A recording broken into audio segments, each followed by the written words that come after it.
Lord, I will lift up my song. I will praise your name. I will praise your name. When times of need carry on, I will praise your name. I will praise your name. Though darkness falls all around, I will praise your name. I will praise your name. If I forget what I found, I will praise your name. I will praise your name. For you are faithful, Lord, you lift my head. You're my provider. You're my strength and joy. I'll trust you, Lord. I'll worship you. I'll love you, Lord. I'll honor you. Lord, I will lift up my soul. I will praise your name. I will praise your name. If I feel lost and alone, I will praise your name. I will praise your name. Though I may labor in vain, I will praise your name. I will praise your name. Through all the heartache and pain, I will praise your name. I will praise your name. For you are faithful, Lord, you lift my head. You're my provider. You're my strength and joy. I'll trust you, Lord. I'll worship you. I'll love you, Lord. I'll honor. I will trust you, Lord. I'll trust you, Lord. I'll worship everything I say. I love you, Lord. I'll honor you.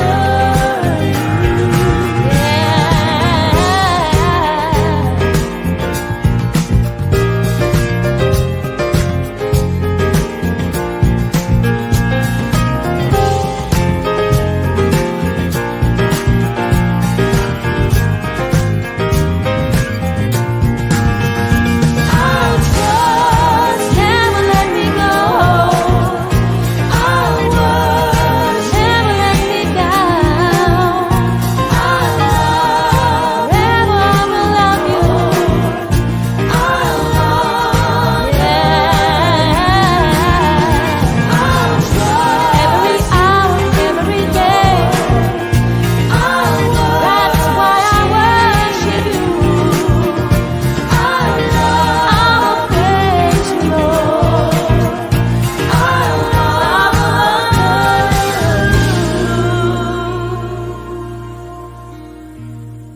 you. Lord, I will lift up my song.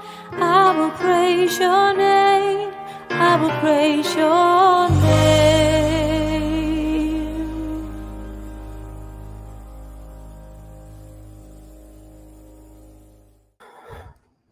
Welcome, everybody. God bless you all. Today we have a stream with two special guests, two brothers that I'm a part of ministries with in different platforms. And our topic today is going to be about the child marriage in the Quran, the problem of child marriage. What we want to do is we want to give everybody one of the most obvious arguments, most obvious reasons to show Muslims that Islam cannot be from God because of this very obvious moral evil.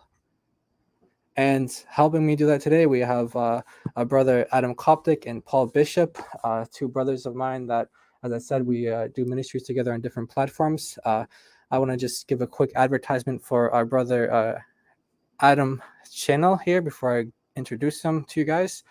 If you guys would like to subscribe to his channel, I'm going to give you guys the link now.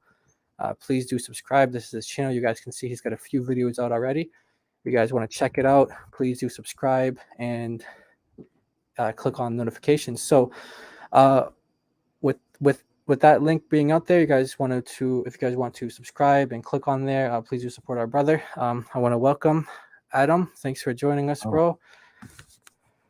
Oh, thank you, brother Jay. It's such a pleasure to be with you, and it's such we do serve together, and it's beautiful. And I'm so glad to be with you discussing this very important topic. And God bless everyone who's watching this. Thank you, bro. And we also have our brother Paul Bishop as well. Thank you, bro, so much for joining us. God bless you. Welcome. Thank you. God bless you guys, and it's a pleasure being here as well. It's an honor to serve alongside of you both. Amen. Thank you so much, brothers. So what we want to do is we just want to kind of outline an argument that we think everybody can benefit from. And if you have Muslims that you're in contact with, Muslims that you know, and just anyone who just has any familiarity or any interest in knowing why the Quran cannot be from God, this is one of the top reasons, because everybody has this like prick in their conscience if you talk to them about child marriage. It's something that God has just instilled in us, in our conscience, that this is an evil, a child marriage, an adult with a child. This is something that's wrong. It's something that's evil. And this is something that the Quran actually teaches and permits. So what we want to do is we wanted to just lay out some arguments for you all so that you guys can use this information with Muslims. Let's say if you have ministries or you just have Muslim friends or whatever, Muslim colleagues. What we want to do is we want to make it very easy and accessible for you all. So what we want to do is we want to go over a couple of verses in the Quran. We want to go over some translations. Both Adam and Paul both speak Arabic, so we can get into different translations. What's the best translation? How to best understand this? And then what we're going to do is we're going to get into different commentaries and different sources that prove beyond a shadow of a doubt that Islam teaches child marriage. And this is something that their God teaches in the Quran. And we're going to get into that with you all now. So thanks everybody for joining us. And that's my introduction. So let's just get right into it. One of the first things that we want to do, we want to get into chapter 33, verse 49. So when you're starting out this argument, the way you want to lay it out, we want to put it on the screen here. You want to read to them chapter 33, verse 49. So what I'll do is I'll read it, and then I'll get Adam and Paul. If there's anything to add after Adam, you guys can just both comment on this, and we'll talk about the purpose of bringing this up, why it's important to bring this up in the context. So chapter 33, verse 49. O you who have believed, when you marry a believing woman and then divorce them before you have touched them, i.e. consummated the marriage. So touching them meaning consummating the marriage, then there is not for you any waiting periods to count concerning them. So provide for them and give them a gracious release. Okay, so brother Adam, what's the importance of this verse in the topic? How does it relate to what we're going to be discussing today? Oh yeah, thank you, brother Jay, for this. This verse is very, very important because it tells us that there's a waiting period when there's a marriage and a divorce occurs, right? Now, the waiting period, as this verse suggests, is there if the marriage has been consummated, right? Because two people can get divorced before there's to be any consummation, right? And when that happens, there's not a waiting period, right? And so the waiting period is there when two people get married and when they consummate the marriage, right? And then they get divorced, there's a waiting period, right? Because when a consummation occurs, there might be pregnancy, and so they want to make sure that after 3 months, if there are no signs of pregnancy, then she can get remarried, right? And they can be sure that the person she remarries isn't the father, right, of the child she might have been pregnant with, right? And so this verse leads us right into the child marriage verse, right, known as the Surah 65, verse 4, Surah al-Talaq. In Arabic, it's called Surah 65. It's number 65, verse 4. And if we head there, Okay. it tells Yeah, us. just before we do though, before we head there Before though, we I get just there, wanted before we to, get yeah, I yes, just wanted yes. just a quick summary for the importance of this. So thank you, brother Adam. Paul, I don't know if there's anything you wanted to add to that, or just kind of maybe summarize the point. What's the importance of this verse before we get to 65:4? Like, what are we trying to show the Muslims with this verse? Sure. Actually, I think this is the foundation that we should build on, or to just clarify, because a lot of people will backpedal once you pull 65.4 and try to figure out what is the idda. The idda is clarified in in the Sunnah, but as well as clarified in this particular verse. Ibn Kathir actually tried to understand this verse in a certain way, because it says قبل أن تمسوهن, so it's before touching them. So this is why actually Ibn Kathir says this is not nikah wal wat. It means it's not nikah with actual intercourse. It's only a contract, because it's obviously the intercourse have not occurred yet. And he would later on explain that if you had intercourse or touched them, you would have to have idda. So it's highly important to understand that idda is obligatory. It's obligatory for if you touch or have intercourse with the wife, whomever it would be. So if you actually have al-aqd, which is the contract, but you have not touched them, then there will be no idda. And Ibn Kathir argues that she's allowed to get married immediately.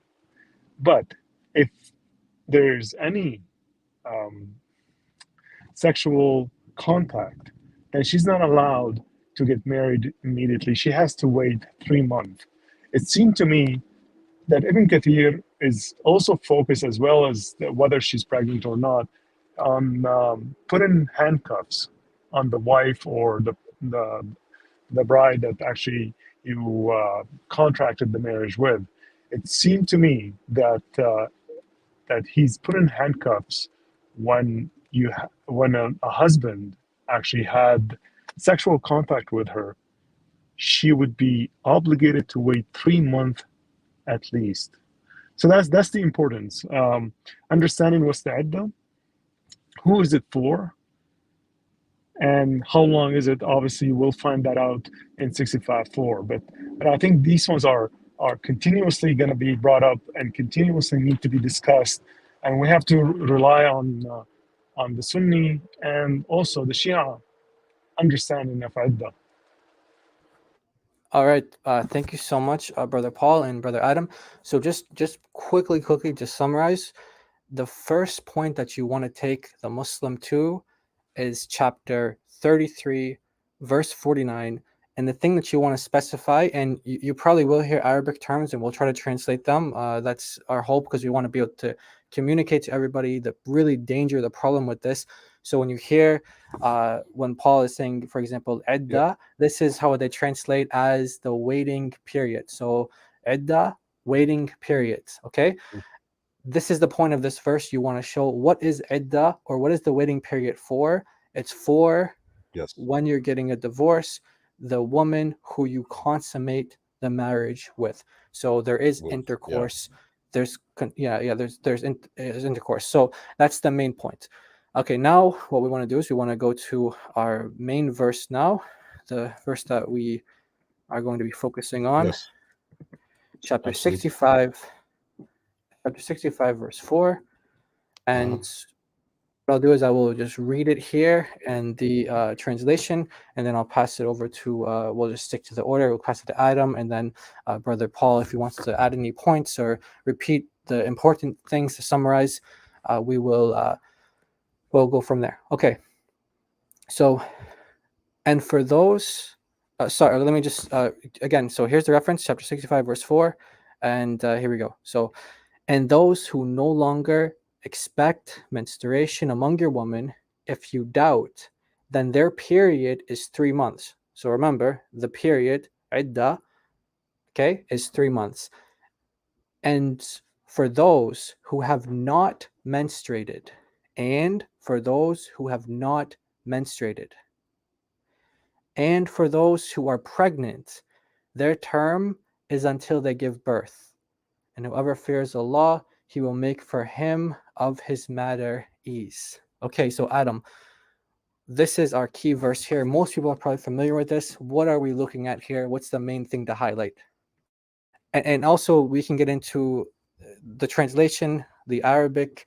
We want to give people the clearest understanding of this, an explanation as we can. So if you want to, explain anything, Arabic to English, feel free. Go ahead. Yeah. Oh, thank you, brother Jay. Yeah. So, what we take from this verse before going into the commentaries, right, is that it's under the surah or the chapter of Surah Al-Talaq in Arabic. It's called. It's the chapter for the divorce. It literally means divorce, right? And it's talking about those who get divorced. What should their waiting period be, right? Specifically in this verse, Surah 65, verse 4. And so it says that those people who يأسنا من المحيط, and those who are not menstruating anymore, right? If you doubt about them, then you should make them wait for 3 months after you divorce them, right? And here is the key point, right? That it says afterwards, right? وَاللَّائِي لَمْ يَحِدْنَ, and those who have not menstruated. This is the key point, right? That we should be focused on. But just to move forward and then to go back to this point, right? And for those who are pregnant, right? وَأَوْلَاتِ الْأَحْمَالِ أجلهن أن يضعن حملهن ومن يتق الله يجعل له من أمره يسرا. And so it's saying that those who are pregnant, their term is until they give birth, right? But to go back to the phrase, right, where it says وَاللَّائِي لَمْ يَحِدْنَ, and those who have not menstruated. It says that for those who have not menstruated, their waiting period is also 3 months, right? Now, like we said in the previous verse, there is no waiting period for people who get divorced without consummation, right? The waiting period is for people who get divorced having their marriage consummated. If they, consummated their marriage and get divorced, then there's a waiting period. And so this verse is talking about people who got married, consummated the marriage, and then got divorced, right? And it's adding here these key phrases, and those who have not menstruated.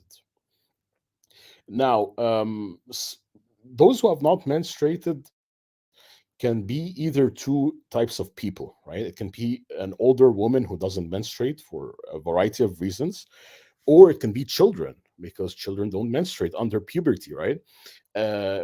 Further on, after we move on from the verse and look at the commentaries, we will prove to you guys without a shadow of a doubt that this is talking about young girls, right? Young girls who haven't menstruated because they haven't reached puberty, right? And so for those young girls who haven't reached puberty, who haven't menstruated, their waiting period is 3 months, which means that they got married, their marriage was consummated, and then they got divorced.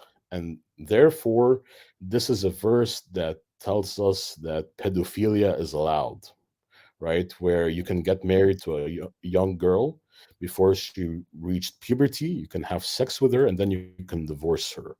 And so, very disgusting. Very disgusting. This is the moral evil that should prick Yes. everybody's conscience when they hear this. Okay, brother Paul, was there any points you wanted to highlight or add to this before we go into the commentaries? Sure, yes. The reason this argument is so important is because it's backed up linguistically, grammatically, and exegetically, and there is a full consensus, and I mean full consensus across the board in the Islamic nation on what this verse means and the permissibility of actually consummating the marriage with a minor that have not reached puberty.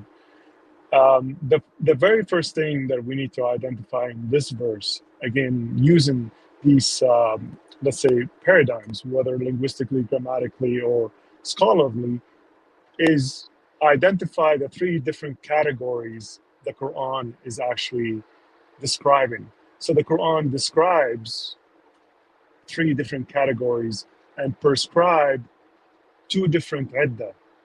So in this single verse, يَئِسْنَ مِنَ الْمَحِيضِ, the one have given up on menstruation, and the one have not reached puberty is 3 month iddah or waiting period. The one that are pregnant until they put their child or give labor. It's very important to understand that it describes three different categories and prescribe two different iddah. Yes. Okay. So the three categories again: the women who are older and they no longer have their monthly cycles, they're in menopause. Then the second category are the children who have not menstruated. And Adam said that there's a possibility for another side category here, but we'll just make the third category now, which is pregnancy, the pregnant woman. Okay, so those are the three categories here. And now what we want to do is we're going to put Adam's screen up here now, and we're going to get into the commentaries. So obviously, you guys can see this is in Arabic. So if you want to screenshot this, you can screenshot it, and then for sure we're going to be translating this for you all. So Adam, why don't you begin? Why don't you share with us what you have on the screen here? What are we looking at? Sure. Yeah, so what we're looking at here is Tafsir al-Tabari, who is known as Sheikh al-Mufassirin, the greatest of the Quranic exegetes, right? And interpreters, right, of the Quran. This is from an official Saudi website called quran.ksu.edu, right, .sa. So Saudi website that has the main tafsirs, right, like al-Tabari, al-Qurtubi, Ibn Kathir, al-Baghawi, al-Sa'di, right? And so Tabari is the best and most well-renowned exegete of the Quran. He's the guy you go to for any verse, right? If you want to know information about. And what we want to do here is know what was the opinion of Al-Tabari and if he inserted any narrations from a companion of Muhammad or a tabi'in, right? Because Al-Tabari was known as a mufassir that uses athar, that uses sayings of the companions and tabi'in to explain away the verses, which is one of the reasons why he's one of the greats, right? Because he sought after these sayings from the companions and from the tabi'in to provide the most, We just want to just provide your translation. So yeah, tabi'in, these are yeah, the ones who the succeed the students of the companions. companions, the students. Yes, So we the have student. these, right? Okay. So we just want to Yeah. give these different generations. He's Mhm. drawing it from the earliest Muslim sources. Yes. And so here in this paragraph, right, which is talking about the specific key phrases that we're looking after, right, which it says واللائي يئسن من المحيط من نسائكم إن ارتبتم فعدتهن ثلاثة شهور, and those who haven't menstruated from your women, the waiting period is 3 months, right? If we take a close notice here, look at what he says here. وجل الله جل ثناؤه أيضا التي لم تحد الصغيرة 3 أشهر, and Allah has made it so for those who haven't menstruated from the young girls, a young girl, right, الصغيرة, right, 3 أشهر, 3 months. So for a young girl that's not menstruating, her waiting period is 3 months. And so here Al-Tabari is suggesting that this is for the young girl, right? Where it says, and those who haven't menstruated, this is for the young girl. As-Saghira, her waiting period is 3 months here, right? And if we scroll further down, he actually provides us with an authentic saying of Ubay ibn Ka'b here. Call it Ubay ibn Ka'b. So he says, حدثنا Abu Quraib, the narrators, right? Here's the chain. Abu Sa'ib, قال ثنا ابن إدريس, these are narrators, right? قال أخبرنا مطرف عن عمرو ibn Salim, قال أبي ibn Ka'b. Ubay ibn Ka'b is one of the premier companions, right? Who Muhammad actually named one of the four companions to take the Quran from, right? And he's actually the one who had 2 extra surahs. He had his codex had 116 surahs, right? Now, Ubay ibn Ka'b is a companion, right? And so look at what he says here. Ubay ibn Ka'b approaches Muhammad and tells him, Ya Rasulullah, O Prophet of Allah, إن عددا من عدد النساء لم تذكر في الكتاب الصغار والكبار. He's saying that a huge portion of women haven't been mentioned in the Quran, right? In the book, and those are the young girls and the virgins, and actually the older women. Sorry, والكبار. واللاتي الأحمال, and those who are pregnant, right? فأنزل الله واللائي يأسنا من المحيض من نسائكم إن ارتبتم. And so God reveals the verse and reveals here واللائي لم يحدن, واللائي لم يحدن, and those who haven't menstruated, which is a reply, right, for Ubay ibn Ka'b's request in regards to why Allah hasn't mentioned as-saghar in his Quran, right? And so this verse was revealed due to that reason. This was the reason why this verse was revealed, because of the Wow. young girls. Because Ubay ibn Ka'b was asking the Prophet. Oh, go ahead, brother. Sorry, brother Yeah. Jay. Yes. This is Oh, amazing right here. What we have, um, mhm. this is very explicit that this is including the little children. So you're talking about Yes. divorcing Mhm. prepubescent girls. That's what this verse is about. This particular section of the verse, divorcing Mhm. prepubescent girls. And as we Mhm. established, these are not just prepubescent girls that you're divorcing, but ones that you've consummated marriage with, you've had intercourse with. So this is the disgusting, this is Yes. the filth, this is the evil. Um, and I think one of the points that Paul brings up a lot with this is that you can really go to any commentary, right, Paul? Maybe you can make the point here, but isn't it the case that basically every classical commentary agrees with what Adam is saying here? Right. I mean, they could pick any classical commentary, and it's more likely to agree with it because I have been scanning through so many of them, and they all agree with exactly what Brother Adam is quoting from Al-Tabari and Asbab al-Nuzul al-Wahidi. It seemed to me it is completely irrefutable at this point exegetically, but I'll let Adam finish this and I'll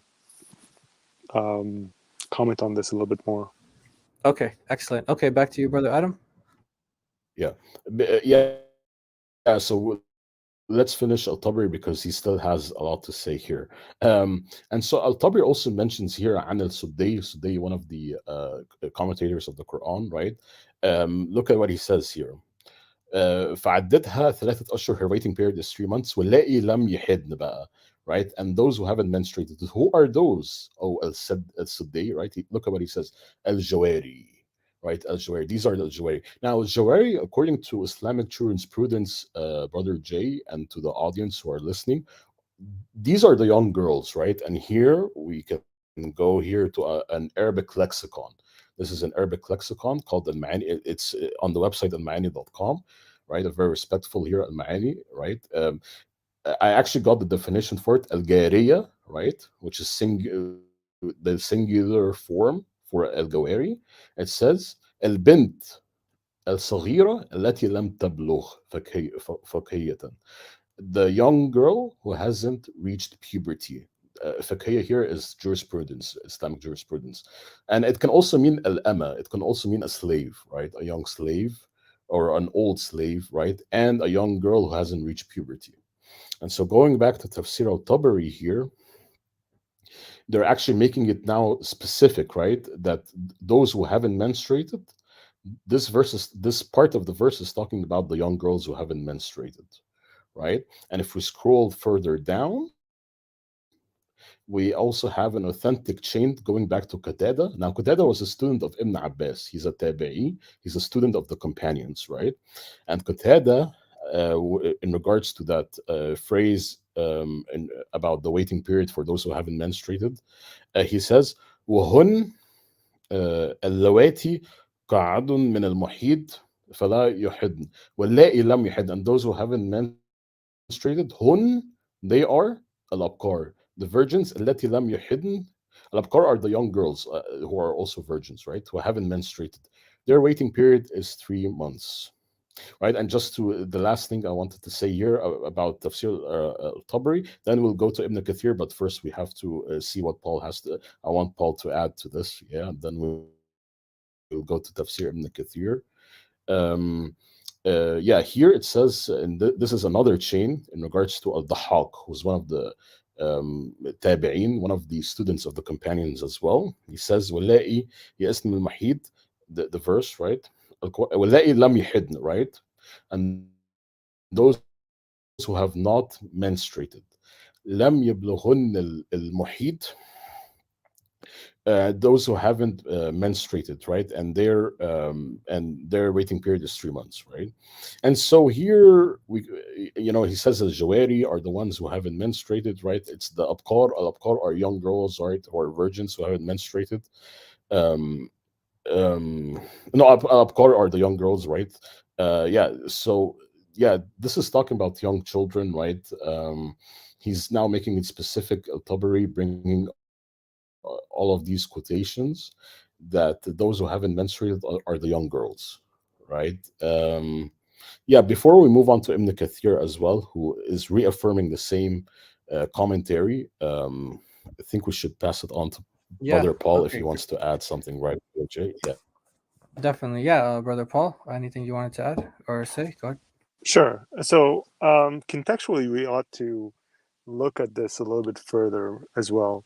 Who's Ubay ibn Ka'b? Ubay ibn Ka'b is one of the 4 major Huffaz of the Quran, the one that Muhammad authorized to take the Quran from. So he's a key figure in Islam, so to speak, and he would pretty much understand what's going on. The woman of the Medina was criticizing the fact that Muhammad forgot about a certain type of woman. And Surah Al-Baqarah, so chapter 2, verse 228, do not address the category of women that is mentioned in 65:4. So, and this what caused Muhammad to reveal this verse, disgusting verse, to say the least. And that being said, so anyone wants to retract and say these are normal women that are actually have their menstruation, etc., and category 2, the ones that have not menstruated, then it would be redundant because it is in 228, chapter 2. And that all being said, I think it's necessary. This is an occurrence that happened at the time of Muhammad until not even 100 years ago, that this was a norm in the Islamic nations.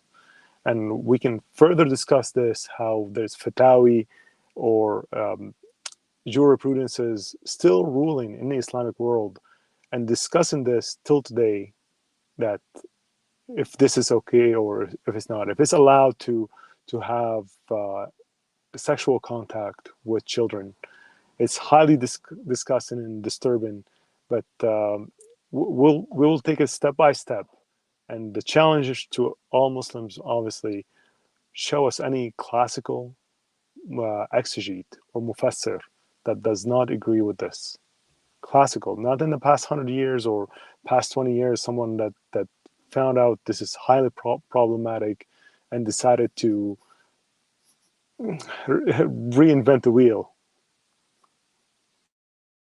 Right. Right. So this is a challenge for any of the Muslims, anyone who's learning these arguments, or you're just kind of refreshing the information and how to argue these points, or you just want to press any Muslims with this. What you want to do is you want to challenge them if they disagree with you on this interpretation, the one that we're giving, to show you any classical commentator, as Paul said, show any classical commentator who disagrees that this does not permit divorcing the prepubescent girl. So which necessarily means that there's marriage. So there's marriage to prepubescent girls. That's a challenge you want to give to any Muslim. And so right now what we're going to do is we're going to go to another commentary. We're going to go to Ibn Mhm. Kathir. So Brother Adam, why don't you take us to Ibn Kathir? Yeah, but I just want to make a comment before we get there because I think I messed up a bit when I was talking about the labkar. Labkar can mean two things, right? It can mean young girls and virgins. Because I think I said, oh, young girls who are virgins. No, it's either young girls or it's either virgins, right? Now, this couldn't have been virgins because there's consummation, right? So this is talking about young girls. Absolutely, yeah. Moving on to Ibn Kathir, right? Now, the reason why I also chose Ibn Kathir, you can choose any commentary, like Brother Paul said, right? They're all going to say the same thing. But I always love to present to my fellow Muslims Ibn Kathir and Al Tabari because these are the best. These are the best of the best. They're known as Sheikh al Mufassirin, the Sheikhs of Tafsir. And so, yeah, just to make it sort of like a summary.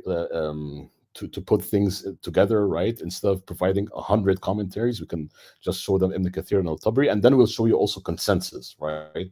But yeah, moving on to Ibn Kathir here, as you can see, this is Ibn Kathir from the same website, the Saudi website, Quran.ksu.edu, right? Surah 65, verse 4. Look at what Al-Tabari says here.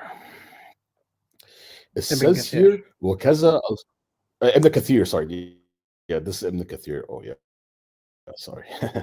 Look at what Ibn Kathir says. يقول تعالى مبينا لعدة الآيسة وهي التي قد انقطع عنها الحيض الخبرية. So he's saying here that those people who haven't been menstruating because of their older الخبرية, right? Because she might be an older woman Yeah, for the certain elderly. reasons. She might Yeah. probably, yeah, exactly, the elderly. Her waiting period is 3 months, right? And he says here, وَكَذَا الصغار, and also the young girls who haven't لم يبلغن سن who haven't reached the age of menstruation. Their waiting period is 3 months as well. Wow. So he's saying, and also the young girls who haven't reached the age of menstruation, their waiting period is 3 months. وَلَهَذَا قَالَ, and because of that, the verse says, وَلَائِ لَمْ يَحِدْ, and those who haven't menstruated. And so he's saying here, those who haven't menstruated applies to the young girls who haven't reached the age of menstruation. Now, I also want to show you that the narration of Ubay ibn Ka'b, right, that we saw in Tafsir al-Tabari is also mentioned in Tafsir ibn Kathir, right? Because when we see narrations being mentioned in multiple commentaries, right, and major commentaries like Ibn Kathir al-Tabari, that means that they're authenticating that narration, right? From the same guy here, the same companion, Ubay ibn Ka'b, right? Ya Rasulullah, there have not been many, a huge portion of women being mentioned, like the young girls, right? And then the verse gets revealed for those young girls, وَاللَّائِ لَمْ يَحِدْ, and those who haven't menstruated, right? Uh, I don't know if we should stop here or not, Brother Jay, because I want to move on and show you the authentication of this narration from Al-Siyuti, right? Because Al-Siyuti tells Okay. us that this is Sahih, this narration. If should I move on or? Let's just go back up to the top one more time. I want to just highlight this point one more time. The first Here we comment go. that Oh, Ibn Al-Sughar. Kathir is, Here we go. yeah.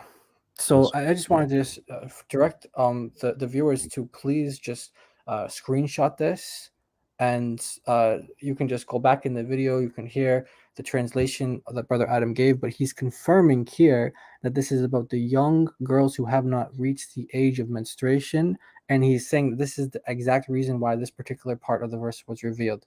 So he's confirming that the girls that have not menstruated here, the ones who have not menstruated here, are girls who have not reached puberty. And remember, based on chapter 33, verse 49, the one who you give the waiting period for, the iddah, the waiting period for, are the ones whom you consummated the marriage with. So these are prepubescent girls that are having consummation in marriage, and they're being divorced as prepubescents, and given the consummation, they're consummating in marriage, they're divorcing these. This is extremely disgusting, extremely evil. And we have a video that we'll share later on. Famous Muslim da'i, famous Muslim speaker who's confirming this exact interpretation. Just so Muslims can't accuse, Al-Tabari doesn't know what he's talking about, Ibn Kathir doesn't know what he's talking about. We're going to show you even modern Muslims who are confirming this very interpretation. So, yeah, Brother Adam, let's go and confirm this saying.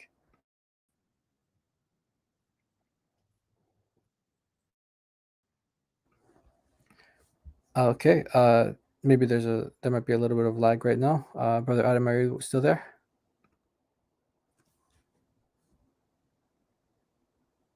Okay, Brother Paul. Yeah. So I okay, want to okay, yeah, he's confirm there. that this is actually happening, right? So that people don't, because Brother Jay. Okay, Adam, I don't know if you can hear me right now, but we're experiencing some sort of lag. I'm here. Hey, Yeah. can you hear me? Hello? Okay, so hopefully we can get this issue worked out. Just as we do, we just want to repeat the points. Actually, maybe this is a good time to get to the video, and maybe it will provide Adam enough Do you time mind to if come I back. do you mind if I actually say something that is important as well? Yeah, please do. Go ahead, brother. I just didn't know if Adam's thing is going to come back or not. But yeah, go ahead. Let's see if this works. Okay, so something that is important to notice as well, when you're reading the exegetes, the tafasir, what you're gonna notice, they're gonna mention as-saghira, as-saghr, fi sin, and a lot of people will mistranslate that. A lot of people will say young. That means she's just young, it's not prepubescent girl. That is incorrect. According to Ahl Sunnah wal Jama'ah, according to the consensus of the Sunni, and I'm going to stretch it perhaps to Shia, but I'm going to have to do a little bit more digging into this. You cannot call you cannot call a girl that actually reached puberty saghira. This is a consensus.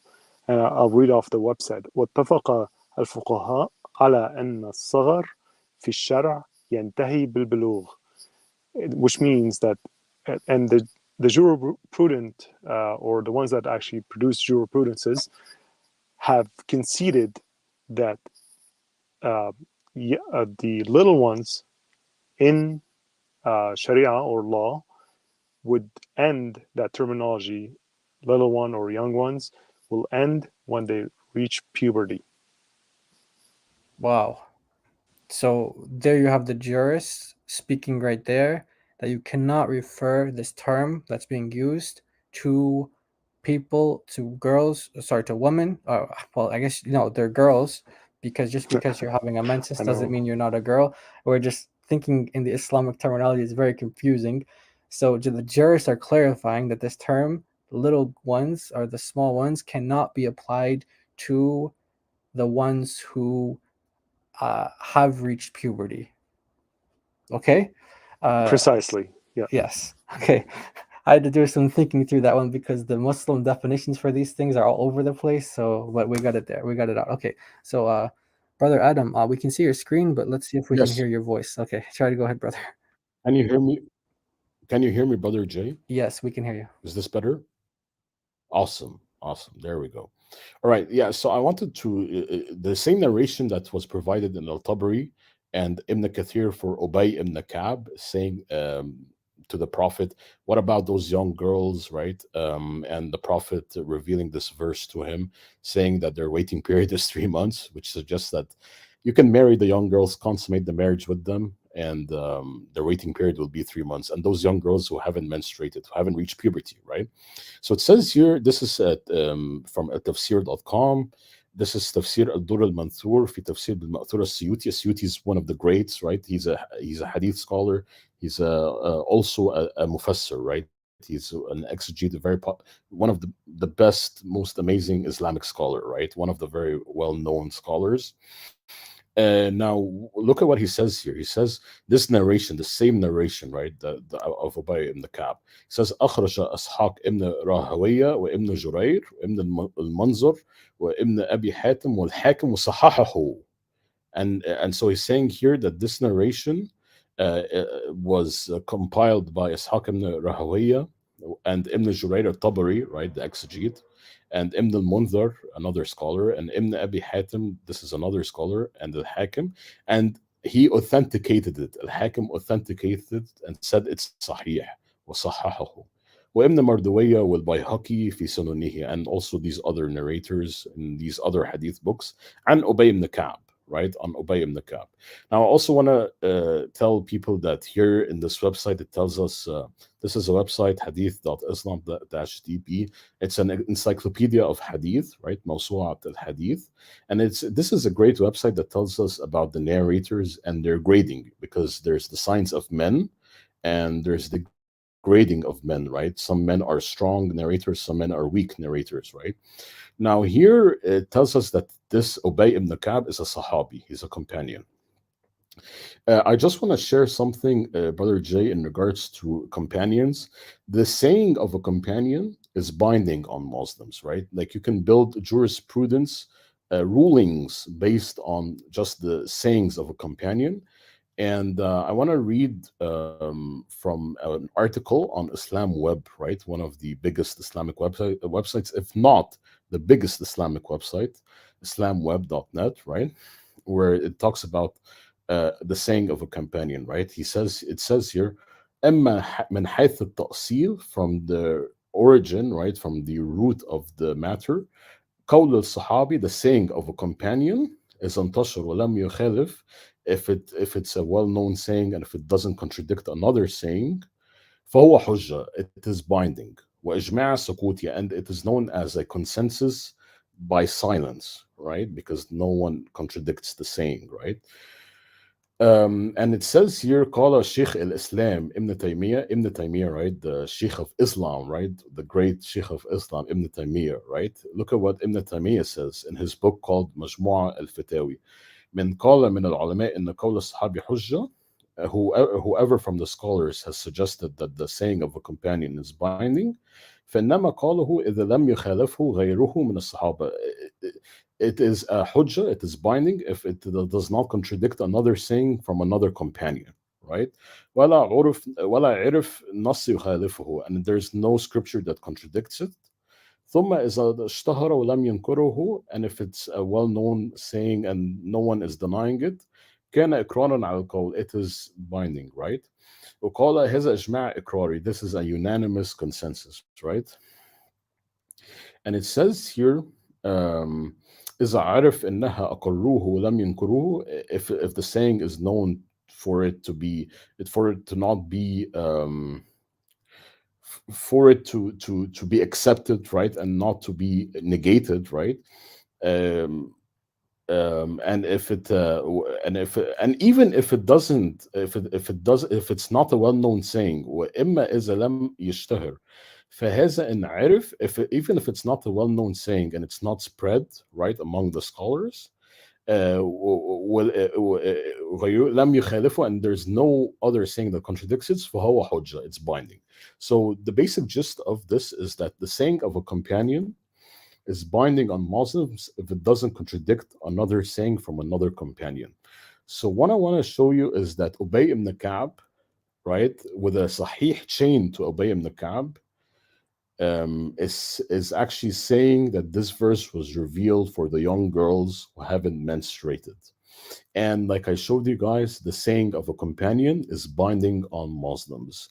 And so the saying of Ubay ibn Ka'b in regards to this matter is binding on Muslims, right? They can build fatwa rulings on this. They can build jurisprudence rulings on this, right? It's actually the third source of Sharia law, right? Because of ijma' sukuti. This is considered a consensus by silence because there's no other saying that contradicts this, right? As I showed you guys. And so this is absolute proof, 100% proof that the verse is talking about young girls who haven't menstruated, right, Brother Jay? I would love for you and Brother Paul to comment, to add further comments before we move on to the consensus in regards to this.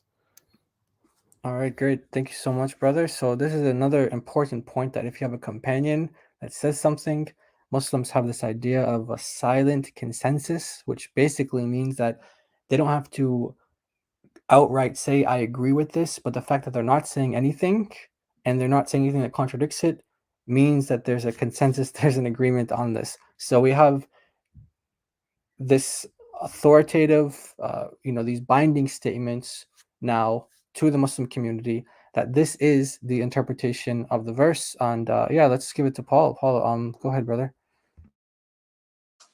I quite honestly don't have anything to add at this point. But it's evidential that we see today again that the Muslim world is discussing and arguing still about this, and especially that with the evolution of communication and all this, that we now can look into their materials and look at these discussions, and it's a simple search.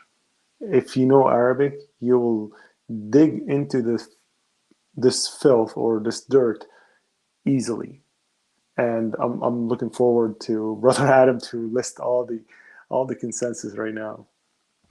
Yeah, let's get into it, Brother Adam. Go ahead.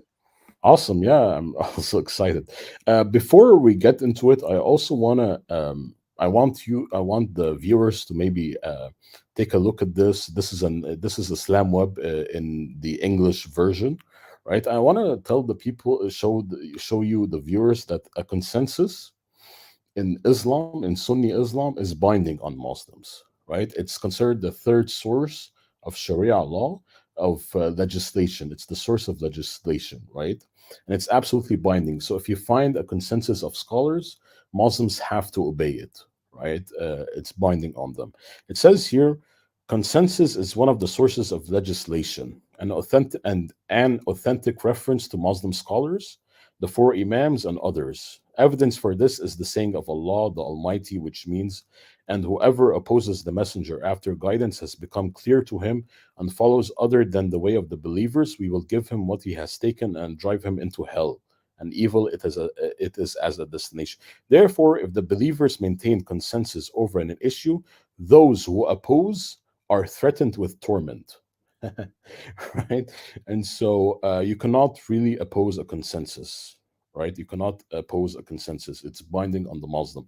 And here, this is another website, Islam Question and Answer, one of the biggest websites alongside Islam Web. Like I showed you, this is the English version, right? Scholarly consensus, ijma', as binding proof, and the first consensus that occurred in Islam, right? So look at here. It says, praise be to Allah. Firstly, consensus, ijma', is one of the most important sources of legislation that must be followed. It must be followed, right? There are several definitions of consensus. The favorite view is that of As-Subki, who defined it as follows. It is when there is a unanimous agreement among the scholars of the Ummah after the death of Muhammad during any era on some particular matter. End quote from Jama' al-Jami'i, annotated by Wali ad-Din al-Iraqi, which is known also as Al-Ghayth al-Hami. There's a great deal of definitive evidence from the Quran and Sunnah for the fact that consensus constitutes binding proof, right? And so to show you guys, consensus is binding on Muslims. They cannot contradict it. It constitutes binding proof. It's the source of legislation and Sharia law, right? And so this is just like an intro for the definition of consensus and how binding it is on Muslims. Now, I want to move on to actually show you guys that there's a consensus on this. And here we have a modern Sorry to scholar. interrupt you, Brother Oh, Adam. go ahead. Could you please clarify? These consensus now, they're still in effect today. They're not like, expired, let's say. They're not back in the past. They conceded or they came to a consensus, this is what it means. These consensus are effective today, correct? Oh, absolutely. Like in any era, right? And it says here during any era. So if you get a consensus in the first century of Islam, it's still binding on the 21st century. If you get a consensus on if you had a consensus among the scholars on the 20th century, right, this past century, it's binding on Muslims on the 21st century.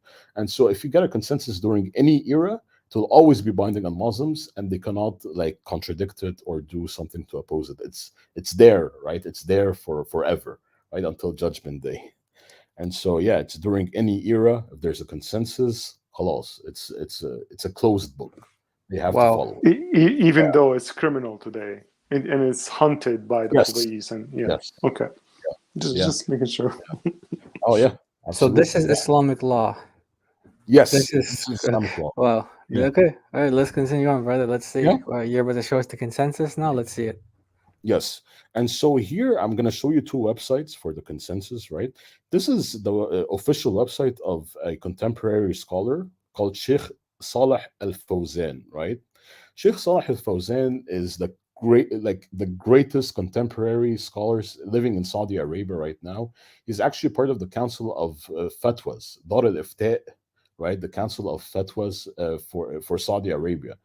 And so he's like one of the premier scholars living today, making fatwa rulings even for the royal kingdom of Saudi Arabia, right? So he's one of the scholars in the upper echelon, right, of scholars, right?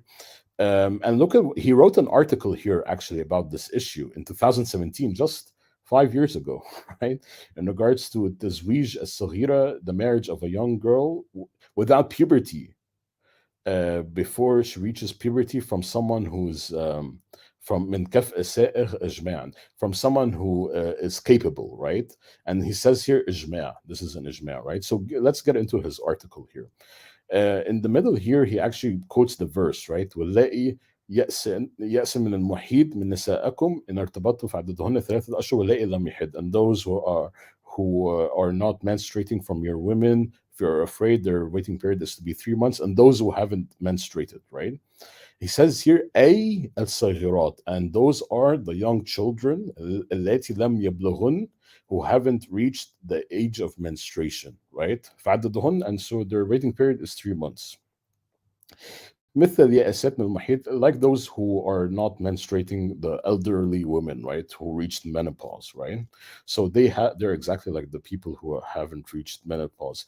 He says here, فهذا دليل من القرآن, this is evidence from the Quran على أن الصغيرة, that the young girl تزوج وتطلق, if she gets married, the young girl who hasn't reached puberty, gets married, gets divorced, وتلزمها العدة, and she needs to have this waiting period, right? وقد دلت السنة على ذلك. And the sunnah of the Prophet actually provides proof for that. So due to the fact that he married, فقد تزوج النبي عائشة, he married Aisha when she was 6 years old, right? ودخل بها وهي بنت 7 سنين. فهذا دليل من السنة, and so he married her when she was 6, and he consummated the marriage when she was 9, and so this is evidence from the Sunnah in regards to this. وقد أجمع, right? And he says here, and there's a consensus among the scholars على جواز ذلك, right? وقد أجمع العلماء على جواز ذلك, and he says here, and the scholars are in a unanimous consensus in regards to this matter, that the young girl could get married and have sex, consummate the marriage, and get divorced, and have a waiting period, and all of that before she menstruates and reaches the age of puberty.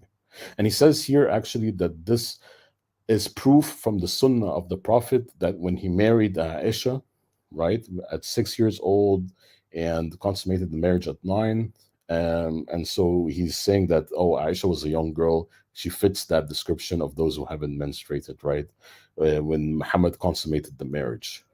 There's also another source I want to provide, but before we go to this other source, do you want to add something, Brother Jay or Brother Paul? This is Sheikh Saleh Al Fawzan, right? Right. Yeah, it's a very clear statement from him that this is the consensus on so many points. But I mean, honestly, there's not much to add to it. This is just exactly as what we've been saying. He's confirming it. and he's showing us that this is the consensus, which means what? Which means that it's authoritative, it's binding for all of the Muslims. Yeah. So Paul, anything, brother, or should we go to the next point to show the consensus? Yeah, actually, I just want to reiterate what I said earlier. The West is trying to fight pedophilia, and we have Islam permitting it and allowing it. Mind-boggling. Yeah, exactly. This is something that I think if you talk to anyone about, and by the way, if you even talk to Muslims about this, and you present a scenario to them where it involves like a hypothetical that involves child marriage, your average Muslim is going to be against this because God gave them a conscience.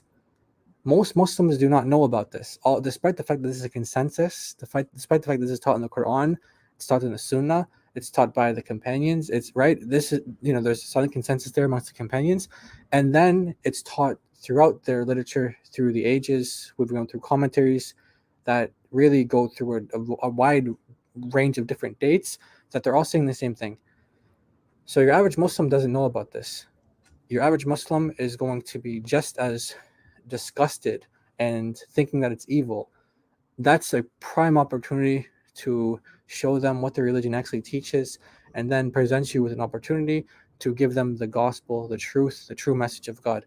So yeah, brother Adam, why don't we go on to this last point of consensus here, and then we'll see where to go from there. Yeah, but also to mention this, like the purpose of this article, Brother Jay, was to show the consensus, right? Because he even has it ijma'. So he says that the child marriage, the young girl getting married, there's an ijma' for it. So this article was written to prove the ijma', and he even lists that the ulama, the scholars have a consensus in regards to this issue. Also, something that is important here that I did stress, but not maybe enough, is that a proof for why this verse is talking about the young girls is because of what Muhammad did with Aisha, where Aisha was a young girl, and so Muhammad did consummate the marriage with Aisha before she reached puberty, because the waiting period would have applied to Aisha if she would have gotten divorced, as this verse applies to Aisha, which means that the marriage must have been consummated with Muhammad and Aisha for there to be a waiting period for Aisha if she would have gotten divorced. And so if this verse applies to Aisha, that means that Muhammad consummated the marriage before she reached puberty. Now, Right, exactly. And we also have another line of evidence for that as well. If we have enough time to get into that as well, we'll go to Al-Bukhari as well for this point. But even if we don't, we have enough evidence here. But yeah, let's continue on. Go ahead, brother. oh yeah, brother, we'll absolutely go to Al-Bukhari. If you want, we can do it right now, but let's finish this with the ijma and then go to Al-Bukhari, where also confirms that the verse applies to the marriage of Muhammad and Aisha before she reached puberty. The consummation took place, right? This is from Sahih Al-Bukhari, right? Now here, this website, Islam Q&A, this is the Arabic version, right? It talks about the ijma as well. A questioner asks about the child marriage, right? And here's their answer, right? أولا, firstly, right? ذهب جماهير العلماء إلى صحة زواج الصغيرة قبل البلوغ, saying here that the masses of scholars, right, the great majority of scholars have agreed that child marriage is permissible before puberty, before the girl reaches puberty. Right? وقد نقل كثير من العلماء الإجماع عليها. And it says here that many scholars have narrated a consensus in regards to this, have said that this is a consensus, right? ولا يعرف مخالف لهذا الإجماع إلا ابن شبرمة وعثمان البتي. He's saying here no one has contradicted this ijma' in the past 14 centuries, right? 1,400 years, except two people, right? Only two scholars, Ibn Shabrama and Uthman al-Batti, right? Probably these were contemporary scholars, that's why. But only two scholars in the history of Islam said that this is not child marriage, right? That this is not pedophilia. All of the other scholars have said that this is absolutely talking about young girls who haven't menstruated, and a lot of scholars have said that this is an ijma', and they narrated a consensus about this.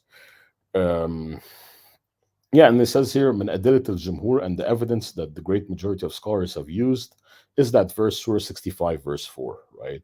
Surah Al-Talaq, verse 4. ووجه الاستدلال بآية من الله تعالى ذكر عدة المطلقة الصغيرة قبل الحيض. It says here that this verse has been used to say that there's a waiting period for a divorced young girl before menstruation. وهذا يعني إنها غير بالغة, and this means that she didn't reach puberty, right? So it's saying here that those who haven't menstruated, the young girls, haven't reached puberty. So the marriage was consummated. She got divorced. Her waiting period is 3 months, and all of that while she still did not reach puberty. And so yeah, this is incredible. Now, what I want to do, Brother Jay, what I want to do is this. Yes. Yeah, maybe we can go to we can go to two places right now, Brother Jay. The age of Okay. 15, right, for Aisha, showing that it was based on Aisha reaching puberty at 15 years old. Then we can go to Al-Bukhari, or we Right. can go to I think that's a great order to do it in. Yeah, because what we're going to see now is the Muslim scholars agreeing that Aisha did not reach puberty Mhm. by the time she married Muhammad and consummated the marriage. That she was still pubescent when the marriage was consummated. So Yes. we can go to that one, and then we can show from Al-Bukhari itself, the hadith Mhm. collector himself, that this actually is the case. Yes. So, Brother Jay, in regards to the consummation of Muhammad with Aisha before she reached puberty, there is so much evidence for this other than this one, right? So, we can do another episode for this where we can show you that she was playing with dolls, and playing with dolls is not allowed in Islamic Right. jurisprudence, except Right. for young girls who haven't reached puberty, right? So, this is one of the reasons why she didn't reach puberty. There's also another reason why. That gives us a definitive, clear proof that she didn't reach puberty at the consummation of Muhammad. This is for another presentation for another time, right? Because now we're just discussing Surah 65, verse 4, child marriage in particular, right? And so going to this website, Islam Q&A as well, right? This is the English version. Uh, this article is talking about the age of puberty in Islam and why they chose it to be that age, right? Which they claim is a reflection of Aisha's age when she reached puberty, right? So if we go here, it says, according to the Shafi'is and Hanbalis and Abu Yusuf and Muhammad, these are different schools of jurisprudence, right? Among the Hanafis, puberty is reached for both males and females when completing 15 years of age, right? And it says here, Al-Mawsu'a al-Fiqhiyya, the Encyclopedia of Jurisprudence, right? We should point out that, no, sorry, here in this paragraph, right? Just to summarize things. Based on that, what Hafiz ibn Hajar, may Allah have mercy on him, said about Aisha, may Allah be pleased with her, reaching puberty at the age of 15 is the view of the Shafi'is and the Hanbalis, like what we pointed out here. The Shafi'is and the Hanbalis saying that the age of puberty is 15 years, right? Because of Aisha, right? So Uh, they're basing it on Aisha, and they're saying that she reached puberty at the age of 15, which means that when yeah, Muhammad consummated the marriage, what it yeah, means that she was prepubescent. So yes. we're going to see how this passage, how this verse in the Quran, chapter 65, verse 4, plays into that. But we can also glean some other information from this. So let's continue. Hmm. Yeah. So based on that, what Hafiz ibn Hajar, right? Of course, Ibn Hajar, the Prince of Hadith, known as the Prince of Hadith, right? Said about Aisha, reaching puberty at the age of 15 is the view of the Shafi'is and the Hanbalis. By the way, the marriage was consummated when she was 9 years old. And so for 6 years, he was having sex with her while she didn't reach puberty. And of two senior scholars of the Hanafi madhab, there's nothing strange about that in one way. And on the other hand, it is not denying that puberty may be reached before that age, taking into account that there is some considerable difference of scholarly opinion concerning this age, whether it may be used as a basis of an argument. This is not the place to discuss that matter, right? So what they're saying here is that Aisha reached the age of puberty at age of 15. That was the opinion of Hafiz ibn Hajar, also the opinion of the Shafi'is and the Hanbalis, and two senior scholars of the Hanafi madhab. And that's why they said that the age of puberty is 15 years for both men and women because of Aisha. The reason was because of Aisha reaching puberty at the age of 15. Now, Brother Jay, we should move on to Al-Bukhari, where he gives us like the Yes. seal, the icing of the cake for this. Yeah, Yeah, the icing on the cake. Yeah. yeah, where Okay. he just proves us that this verse applies to Muhammad's marriage to Aisha before she reached puberty, the consummation, right? And Right. so Al-Bukhari was there's something called in Arabic Tabweeb al-Bukhari, right? Which means the chapters of Al-Bukhari. The way Al-Bukhari organized his hadiths that he compiled is that he put them in chapters, right? And in these chapters, he would put relevant verses from the Quran that he saw fit with these hadiths, right? And so here, if we take a look at chapter 39, right, which says giving one's young children in marriage, he actually inserts this verse, Quranic verse, right, which he saw fit with the hadith that he inserted right under it in the same chapter 39, right? And so the verse is Surah 65, verse 4, right? قوله تعالى واللائي لم يحد, and those who haven't menstruated. وجعل عدتها ثلاثة أشهر قبل البلوغ. And so he made her waiting period 3 months before puberty. And so he inserted the verse here with the commentary that her waiting period is 3 months before puberty. And look at what he does. He then inserts the hadith of Muhammad marrying Aisha at 6 years old and consummating the marriage when she was 9 years old. Here, that the Prophet married her when she was 6 years old and he consummated his marriage when she was 9 years old. And then she remained with him for 9 years till his death. So what Al-Bukhari is telling us here is that the Quranic verse, and those who have not menstruated, Surah 65, verse 4, it applies to Muhammad's marriage to Aisha, which means that Aisha was one of those young girls who haven't menstruated at the time of consummation. And if she would have gotten divorced, her waiting period would have been 3 months before she reached puberty. And that was Exactly. the opinion of Imam al-Bukhari. Yeah, the Right. greatest scholar. Yeah, go ahead, Brother Jay. So here we go. We have from Al-Bukhari himself stating that Aisha would have fit into this ruling if she were to be divorced, that she would have been in this particular category of those who did not menstruate because she was prepubescent. So it just once again just confirms to us that this is the correct interpretation, that this is exactly what's going on here. And this is so disgusting, it's so sick, it's so evil. So we're going to get into some of the Shia sources as well. Mostly we're covering obviously the Sunni or the Sunnah, but we're going to get into the Shia as well. So any comments, Brother Adam, before we go to that?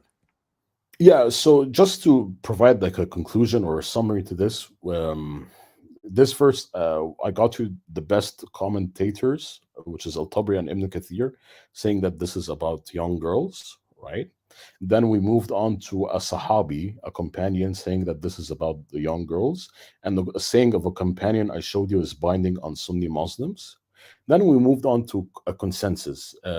Sheikh Saleh al-Fawzan, who's the greatest contemporary scholar in Saudi Arabia, said that this is a consensus among the scholars throughout the centuries that this verse is talking about young girls who got married, got consummated, got divorced. The waiting period is 3 months, right? Before they reached puberty, even. All of this happening to them.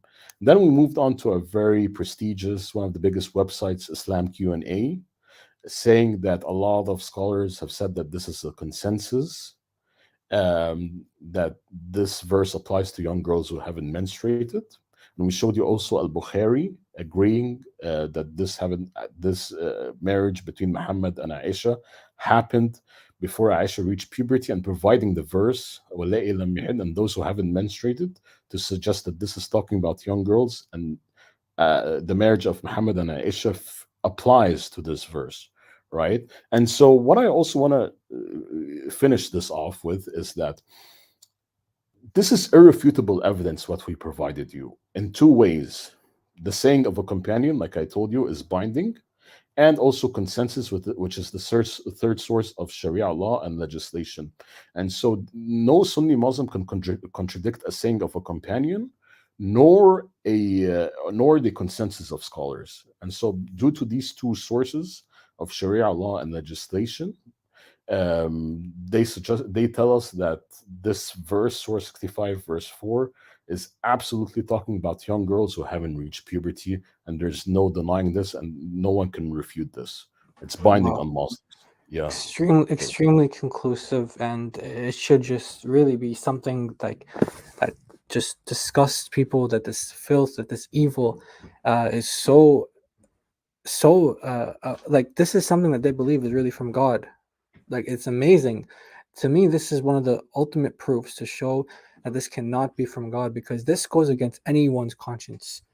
Anyone that you're talking to, they're going to be saying, I mean, with rare exception, maybe there's some people that are very, very evil people in the world, but most of the people in the world are going to be against this. So without knowing it, they're against Islam. And once you get a Muslim to admit to that, then you're on the way out of Islam at that point, and you want to welcome them to warm them up to.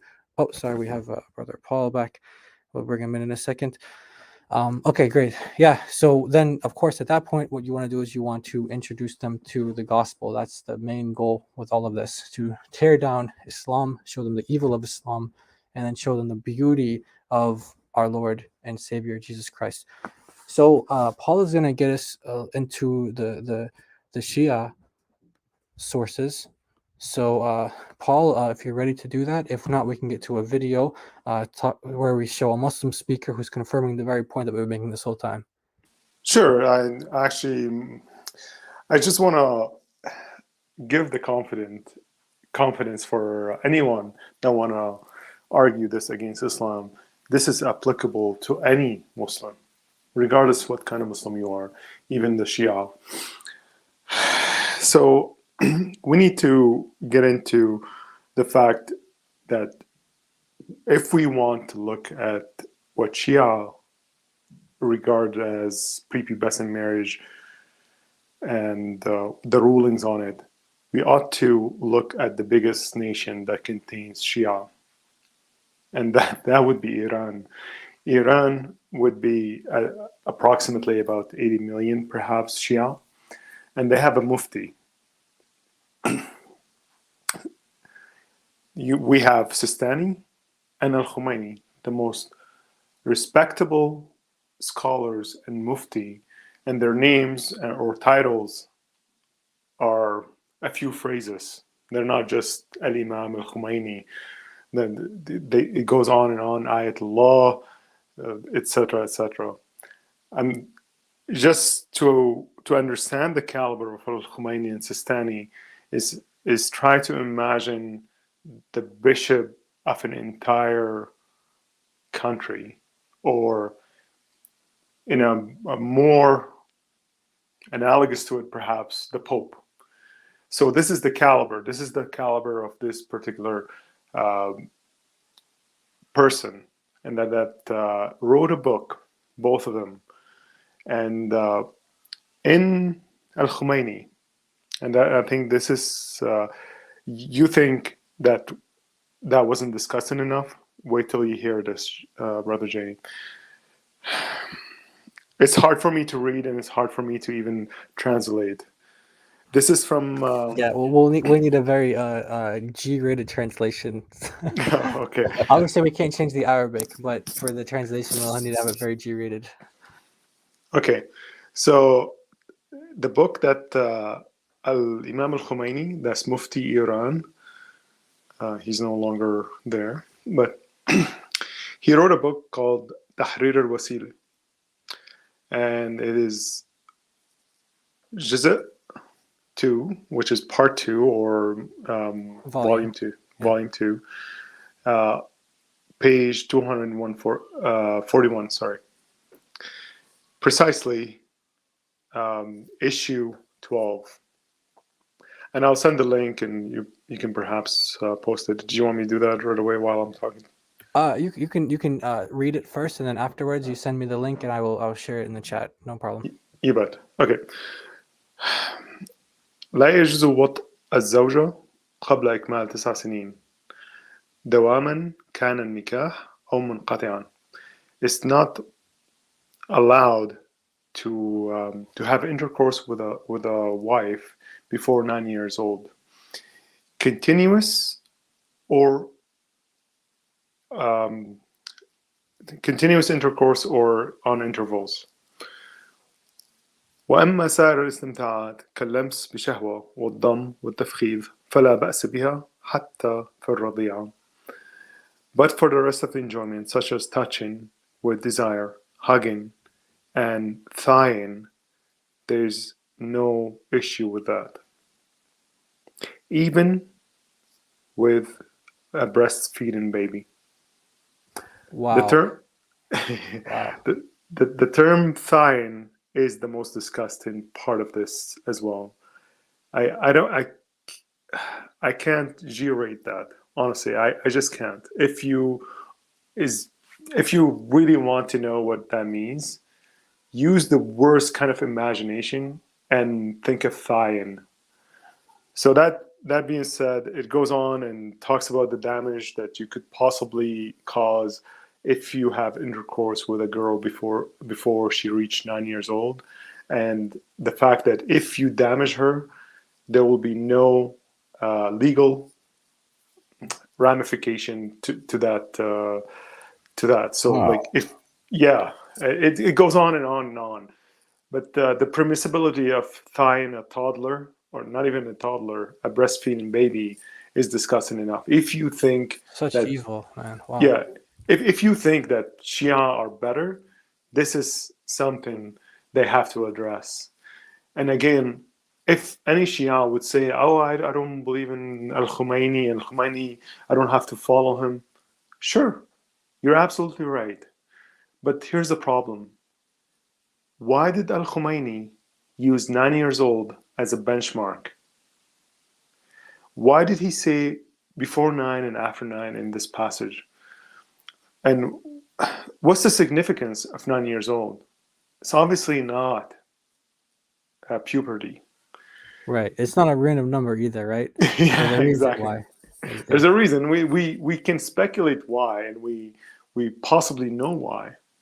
But also, why all the muftis of Iran agreed with this and not, because we just mentioned the silent consent or the silent consensus that conceding to a point, you only have to be silent about it. Till today, not even a single mufti at the same caliber of Al-Khomeini or Sistani came out and said, "Hey, by the way, these guys didn't know what they were talking about. You know, it's a mistake. It's an honest mistake, guys. Let's move on." That never happened. Again, imagine of the caliber of the Pope. Let's say, God forbid, a Pope would actually say that having sex with children is okay. And then no Pope that came after him ever corrected that notion. Then that notion is still valid till today. If that makes sense. But we noticed that the church, when they did wrong, they immediately came out and said, "We did wrong here. We apologize." Till today, the Shia ought to be held responsible for issuing such a fatwa, just like they issued 30 years ago a fatwa on Salman Rushdie and got executed recently. And I'm just giving you an example of how effective a fatwa is. I'm not trying to change topics. No, it's a very valid point. Yeah. It's in other words, they can make a fatwa and it's binding, right? That's the point. Correct. It is binding. And if no one else that follows that fatwa and say this fatwa is no longer valid, or if it's still binding, it's still in effect. Yeah. Okay, so we covered the Sunni Muslims, we covered the Shia Muslims, and right now we're going to give it to a Sunni Muslim, a popular Muslim speaker, to address the Quran-only Muslims. Here we go. We'll play this video briefly, and then we will wrap up the stream. Chapter 65, verse 4. Allah subhanahu wa ta'ala tells us who you can divorce and who you cannot divorce. وَاللَّائِ لَمْ يَحِدْنَ, and the ones who had never been pubescent before. Actually it says لَمْ يَحِدْنَ. They never had puberty before. You can't go around that. The Quran doesn't say anywhere in the Quran that the woman has to be pubescent. So if you're a Quran alone, you're allowed to have sexual intercourse with 5-year-olds. Get me one verse in the Quran which says the woman has to be pubescent. Wow. So he's debating with Quran only Muslims there. He obviously is very ignorant of his own tradition, or he's lying. But it's very clear that the Sunni sources that Brother Adam shared and the Quran itself, which we first looked at, and then what Paul just cited, which I will post a link for now in the chat. And then we have Muhammad Hijab giving the same exact arguments, based on the Quran itself for the Quran alone Muslims. So any Muslim is faced with this evil because it's in their own book. And so yeah, I mean, what else is there to say? Muslims, please see this evil, repent of this evil, leave this evil, and come to the Lord Jesus Christ, who said that. What did the Lord Jesus Christ say about the children? He said that if you offend one of these children, you cause them to sin, the ones who believe in Him, it would be better for you to throw a milestone around your neck and to basically throw yourself into the ocean. That's what Jesus said, that if you cause them to sin. So Jesus loved the entire creation. If you actually love children, you will try to leave Islam, and you'll try to direct people to this information so they can see the warnings that Islam has for children and for themselves as well, the evils in it. So yeah, Brother Adam, maybe if you want to give a kind of like maybe a summary, and then maybe just kind of a closing point, any points you want to give to anybody before we head out, and then we'll give it to Paul for a conclusion as well, and then we'll just wrap up with this. And yeah, go ahead, brother.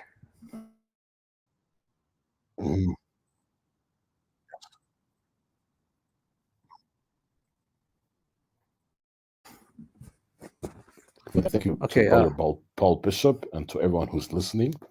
I just want to say, Brother, that we presented, yeah, Brother Jay, that we presented to you guys from the Sunni sources and the Shia sources and the Quran only source, that this is binding, that this is absolutely binding on Muslims from all fronts.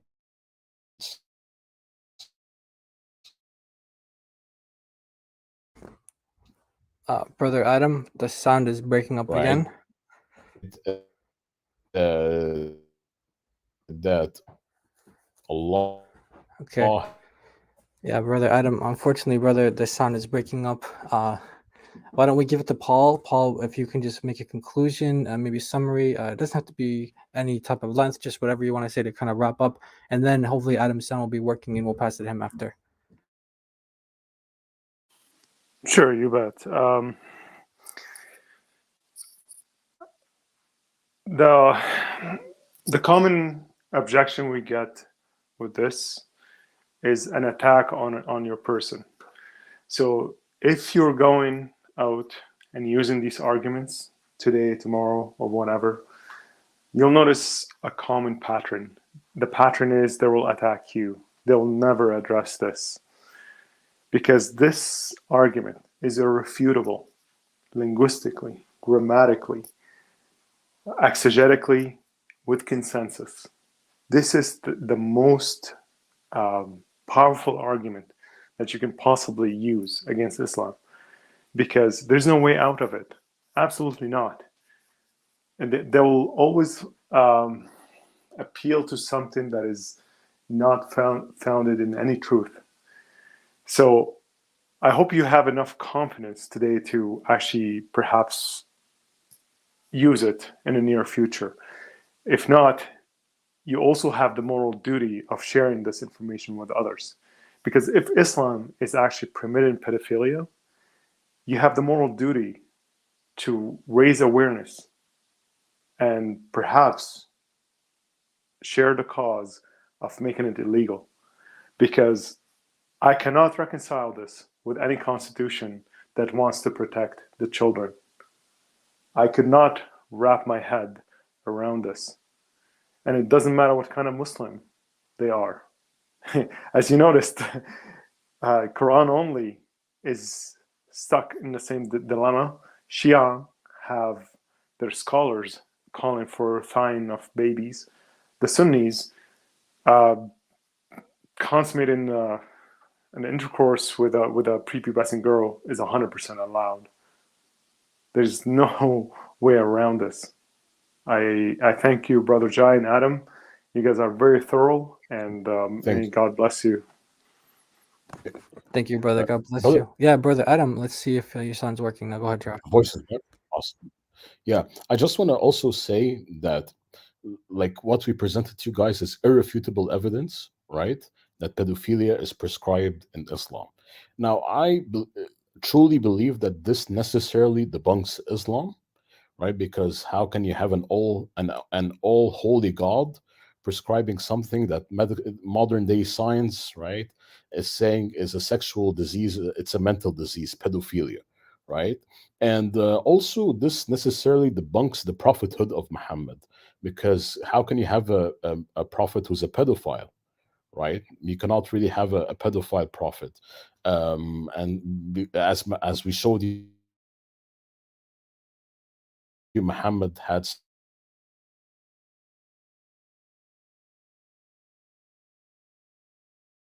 sex with the marriage, with her strongest arguments that destroys Islam and the prophethood of Muhammad. May the Muslims who are listening to this, may their eyes be open, their hearts be open to the truth and to the love and peace of our Lord Jesus Christ. All glory to him. Thank you, brother. Amen. Thank you so much for joining us tonight, Brother Adam Coptic and Brother Paul Bishop. I just posted in the chat Adam Coptic's channel. If you guys would please subscribe. Let me just post the link just one more time. Of course, brother, we want to promote your channel, and we would love to get you, subscribers and support from everyone that we can. So we have on the screen here Matthew chapter 18, verse 6. Jesus says here, "But whoever causes one of these little ones who believes in me to sin, it would be better for him if a millstone were hung around his neck and he were drowned in the depth of the sea." Now, this is Allah who's causing these little ones to sin. He's causing these little ones to be in this evil, disgusting situation. This is Islam. And obviously, there are much greater application to this, but specifically, we're making an application to Islam, to Muhammad, and as has been stated over and over and over again, that this is an evil that no one should defend. And I think it'll be very, very rare to find a Muslim who actually does defend this. Most of the time, they'll just say that this is not true. This is not what our sources teach. But you guys are now equipped with all the information from the Quran, many commentaries. We could have gone to scores and scores more, but then we went to the consensus and many other references for Sunnis, for Shia, and Quran only as well. So thank you so much, everyone, for joining us. And we just wanted to encourage you all to share this information with in mind that, all the time when you're sharing the gospel, when you're sharing this information, you always want to share it with the gospel as well. As it says, the famous John 3:16, "For God so loved the world that he gave his only begotten Son, that whosoever believes in him shall not perish but have everlasting life." And that's our wish and our hope, that all these Muslims would leave Islam and come to the Lord Jesus and believe in him. And we want to end it there tonight. So thank you, everybody, for joining us. And we just really appreciate Brother Adam and Brother Paul. So we'll thank you all. Thank you all for joining us, and God bless you all, and have a great rest of your days or nights wherever you are in the world.